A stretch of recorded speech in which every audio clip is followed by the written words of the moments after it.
एक दिन माता लक्ष्मी ने भगवान विष्णु से कहा, प्रभु, मैंने देखा है कि कुछ लोगों के घर बहुत छोटे होते हैं पर उनमें शांति और आनंद बसता है, और कुछ लोगों के पास धन दौलत की कोई कमी नहीं होती, फिर भी उनके घरों में कलह और बेचैनी रहती है।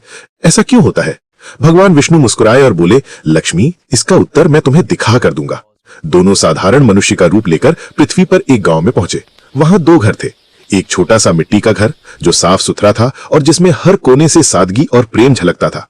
दूसरा घर बहुत बड़ा, शानदार हवेली जैसा, लेकिन अंदर से शोर, झगड़े और घमंड से भरा हुआ।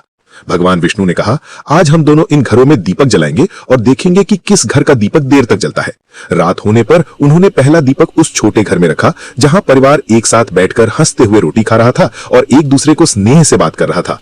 फिर दूसरा दीपक उस बड़े घर में रखा जहां पति पत्नी झगड़ रहे थे और नौकर डर के मारे चुपचाप खड़े थे। सुबह जब वे लौटे तो देखा कि छोटे मिट्टी के घर का दीपक अब भी जल रहा था, जबकि बड़े हवेली वाले घर का दीपक बहुत पहले बुझ चुका था। माता लक्ष्मी ने आश्चर्य से पूछा, प्रभु, ऐसा कैसे?